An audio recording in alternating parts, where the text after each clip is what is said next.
timahan aadka u foosha xun ee qaabka daran aad saa yeelaysaan iska daaya. ilaahay ka baqa ilaahay ka baqa dhaqankan gaaladan iyo yahuud iyo nasaara kaga dayanaysaan iska daaya cishooda. kelmadani dhalinyaradu ku soo celceshadaan aad u dhageystaan waa ku dardaarmi lahaa.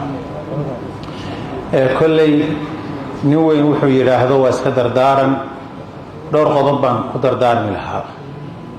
qodobka koowaad, duruustii iyo muxaadaraadkii kala duwanaa ee meeshan ka baxay ee aynu dhegaysanay aan ku dhaqanno oo ku camal falno oo ilaahay ugu dhowaano waa ku dardaarmaya. oo inta ayaan lagaga tegin, cilmi badan baa ku jiray. waxaan ku dardaarmayaa dhalinyarada soomaaliyeed ee quruxda badan inay dadaalaan. qofku markuu dhalinyaro yahay, dhalinyaro intaa yar tihiin, da-diina yar tahay, waxbarashada ku dadaala. fursadda waxbarashadu hadday ku dhaafto hadhow ma kugu soo noqonayso. inaad dadaashaan oo aakhiradiina adduunkiina u dadaashaan waa idinkula dardaarmaya. inaad dhalinyaro ku dadaashaan inaad hami leedihiin oo iyo hiigsi aada wax higsanaysaan.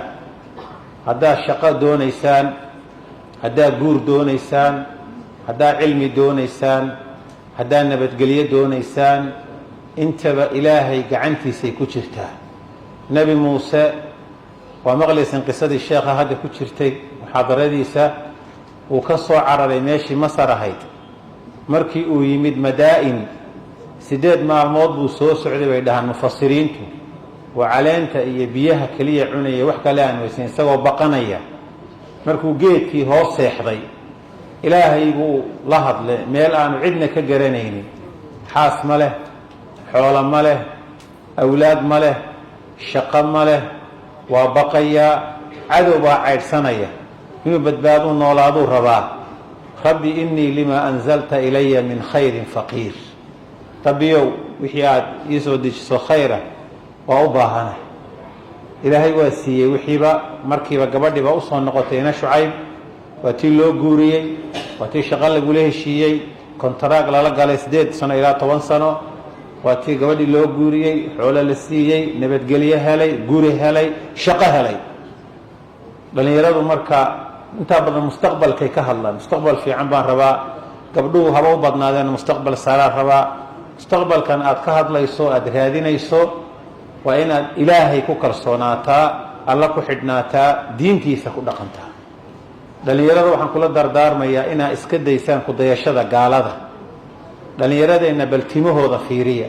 xitaa kuwa tukanaya masaajidka soo gelaya safka hore fadhiya ama safka labaad ku tukanaya fiiriya.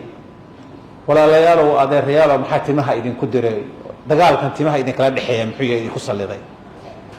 nabigu wuxuu yidhi man kaana lahu shacrun falyukrim shacran. qofka tima leh timihiisa ha karaameeyo, ha hagaajiyo. timihii rasuulku wuxuu reebo 4 madhabood isku waafaqsan yihiin inay karaaha tahay in timaha qaybna la xiiro, qaybna laga tago. halkan inaad ka xiirtid ama halkan ka xiirtid ama halkan, ama qayb aad daysid qayb xiiratid, waa karaaho. haddii gaal lagu dayanayana waa xaaraan qaطcan amba wey. maanta waxa saa timaha loogu jaranayo ee qofku timihiisii xitaa ma shanlaynayo, waa marmaroorsan yihiin, saasay u taagtaagan yihiin. foolxumada haddaad aragto, bal qof xaggan ka labisan oo maryo qurux badan ka sita, timo ood ahna madaxay u saaran yihiin, oo marmaroorsan oo fargeeto aada moodid, waa isla fiican yahay. masaajidkii buu soo gelaya, waa tukanayaa. ilaahay ka baqa oo xishooda oo diintiina ku dhaqma oo rasuulkiinii ku dayda oo timahan aadka u foosha xun ee qaabka daran aad saa yeelaysaan iska daaya. ilaahay ka baqa ilaahay ka baqa dhaqankan gaaladan iyo yahuud iyo nasaara kaga dayanaysaan iska daaya xishooda. intiina soo gelaysa masaajidka inta kale, xataa inta aan timaha marmaroorin, hareerahaasay ka xiirayaan. hareerahaas bay ka gaabinayaanoo dhinacaas. haddaad tiraahda timaha maxaa kugu diray geesahan intan? bidaar baan ka cararayaa buu leey. war bidaarnina ragay gashaa, bidaarina ragay gashaa. ragga bidaarta leh waa ragga ugu raganimada badan wey.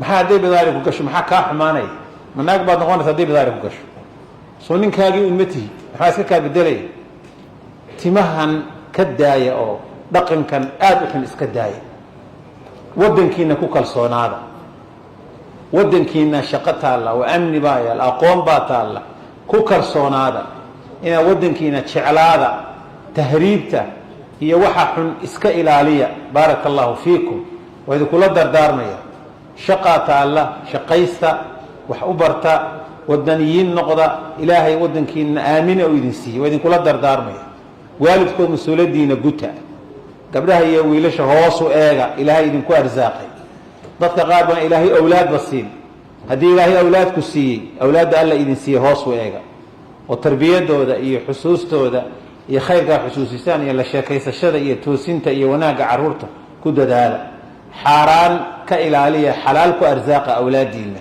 intaa awoodi karaysaan waa ku dardaarmaya ilaahay subxaanahu watacaala waxaan ka baryayaa inuu dembigeen iyo kii waalidkeenba dhaafo dembigii muslimiinta oo dhanna dhaafo culimadeennii halkaas soo fadhiisan jirtay ee inaga horeysay wax biri dishay iyo wax bas u dhintayba ilaahay khayr baan uga rajaynaynaa allah u dambi dhaafo iyo jamaacadii masaajidka intii naga dhimatay dadkaba innagana allah inooga daba naxariisto khaatumadeenna allah hagaajiyo kuwa diintooda janno ku doona iyo raalli aansho ilaahay allah inaga dhigo kuwa diintooda duunyo ku doona allah inagama dhigo si gaaraan ugu ducaynaynaa muasasada alminhaaj oo had iyo goor ale u heelan oo u taagan horumarinta bulshada diintooda iyo dhaqankooda suuban waxaan leenahay idinkana ilaahay ha idin barakeeyo bini aadan abaal ma gude janno allah idinku abaalgudo cid kastoo ka qayb qaadatay nadwadan iyo barnaamijkeedana